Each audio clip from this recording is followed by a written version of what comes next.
Christo's pregame coaches report as Marist gets ready to take on Nebraska in the second game of the Duel in the Desert. This is the Christo's pregame coaches report brought to you by Christo's Restaurant, located next to the McCann Golf Course in Poughkeepsie. Christo's is your home for fine dining and catering. My name is Geoff, Brault, joined by the Marist head coach Brian Giorgis, who coached a fantastic win yesterday against a Big East foe, Louisville.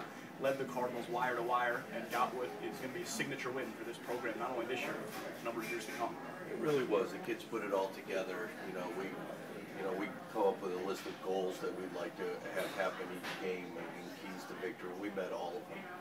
And, if you're going to do that, I always like our chances, no matter who we're playing for, and meet some of the goals that we set for our kids. So, at both ends of the floor, we did a great job. And again, the bench, as always, has done a nice job, too.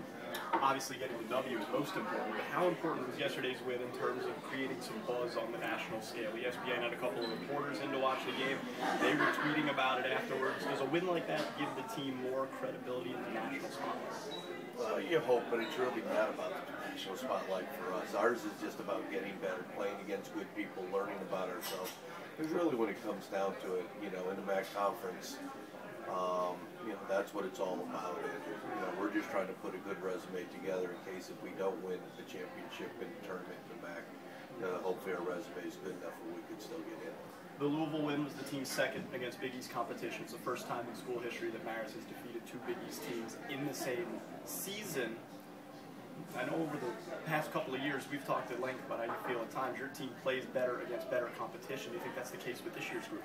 Well, I hope so, because we've got real good competition again today and tomorrow. So hopefully they do. I thought we played pretty well against St. John's earlier in the year too. So, we just take them one game at a time, see, what we have in front of us. And, it's a short turnaround as far as preparation for this game. That's, I think, the difficult part. We had a lot of time to prepare for Louisville, although, we missed 4 days of practice this week with exams. So, but the kids did a good job of understanding what they tried to do and, more importantly, handling the pressure. We're going to talk more about the quick turnaround and take on Nebraska in just a second, but I want to get your thoughts on the play of Coriel Yard yesterday. Second straight double-double, led the team in scoring, was a force on both ends of the floor. Talk to me about how important she was in getting yesterday's win.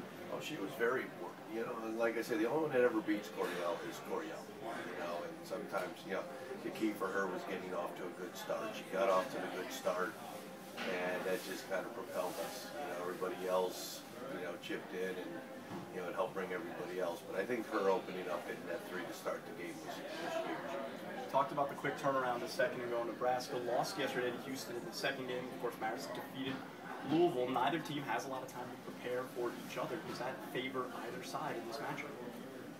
I don't know. It'll be interesting to see. Obviously, Nebraska from the Big 12 has, some tremendous big kids, real solid guards. Houston was just ultra quick and really posed a lot of problems with that. We don't pose that type of problem to opposing people. So, we'll try to see if we can get it done in a different way. Talk about the Nebraska bigs. Jordan Hooper is one of the best freshmen in the country. She's been written about ad nauseum so far this year. Catherine Redmond, of course, blocking shots in the Big 12. Talk to me about why the Nebraska forwards are so dangerous and how you hope to combat them. Well, Jordan Hooper just can take it off the bounce and shoot the ball with people in her face. So she's really tough, and we've got to make sure we know where she is. She had 25 yesterday to keep Nebraska in. Redmond is a shot by just a specimen of an athlete, 6'4", just guns and great leaping ability. But we have to find a way to keep her off the boards, and yet we still have to take it at her. She got in foul trouble yesterday, which really hurt Nebraska. The guards aren't bad either for the Huskers, one of the best point guards in the Big 12. We've also got Dominique Kelly, who's a great slash and cut guard. About their backcourt play, what do you see from them, and how do you hope to try and stop them in this game? Well, we have to put pressure on their on the ball handler, and we know their tendencies and what they like to do, and we just have to try to see if we can take away and make them beat us in a way that they're not used to trying to beat people. So that's what we'll try to do when we go through our shoot around, in an hour or so, and see if we have enough legs still left to, come back in the second day. It's like playing the MAC tournament. So at least with most of our kids are experienced with that, with coming off, one game, went out to eat last night, and then we watched film late, and we're watching film shortly and going to our shoot around. So, hopefully, we'll be ready to play.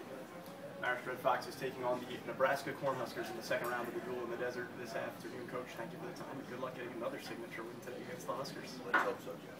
We've got more to come after this in the Christos pregame coaches report. Julianne Biani is on next. Stay tuned. You're listening to Marist Women's Basketball. GoRedFoxes.com.